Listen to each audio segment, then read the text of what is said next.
আমাদের প্রোগ্রামটা পূর্বে নির্ধারিত ছিল কেন্দ্রীয় শহীদ মিনারে ছিল। আমাদের এই প্রোগ্রামটা ওইখানে প্রস্তুতি সব কিছু হয়েছিল।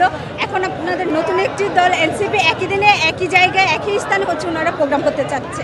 আমরা ফ্যাসিস্ট হাসিনার মতো আওয়ামী লীগের মতো আমরা হচ্ছে রাজনীতিটা করতে চাই না। আমাদের রাজনীতি থাকবে মানুষের সেবার জন্য, মানুষের কাজে এগিয়ে আসার জন্য। তা আমরা রাজনৈতিক দল হিসাবে আমরা হচ্ছে যে চাই না কোনো বিভেদ সৃষ্টি হোক, সেই জন্য আমরা অন্য একটা দলকে স্থান ছেড়ে দিয়ে আজকে এখানে রাজনীতি প্রোগ্রাম করতে এসেছি। এটাই আমাদের বছর যখন ফ্যাসিস্ট হাসিনা সরকার আমল ছিল তখনও আমাদের প্রত্যেকটা প্রোগ্রামে লাখ লাখ নেতাকর্মী হয়েছে। আমরাই একমাত্র দল যে কিনা বিগত 17টি বছর মাঠে রাজনীতি করেছি। যখনই আমরা সমাবেশ করেছি আমাদের লাখ লাখ নেতাকর্মী এসেছে। আর 5 আগস্টের পর তো রাজনীতির প্রেক্ষাপট অনেক কিছু চেঞ্জ হয়েছে। আগে প্রোগ্রাম হলে হচ্ছে যে দেখা যাচ্ছে আমাদের ঢাকার বাইরে থেকে নেতাকর্মীদের আসার কথা থাকলে তখনই হচ্ছে যে রাস্তা বন্ধ করে দিত, নেতাকর্মী ঢাকায় ঢুকতে দিত না। তা এখন তো ওইটা হচ্ছে যে হচ্ছে না, হবে না।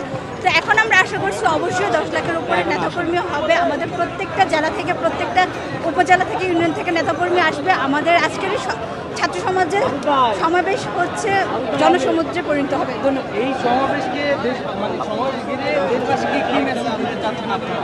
আজকের আমার সমাবেশে দেশবাসীকে মেসেজ দিতে চাচ্ছি বা আমাদের হচ্ছে যে তারুণ্যের সমাবেশ, আজকে ছাত্র সমাবেশের মাধ্যমে আমরা বর্তমান সরকারকে জানাতে চাই হচ্ছে যে বিগত 17টি বছর বাংলাদেশের মানুষ নির্বাচনে ভোট দিতে পারেনি।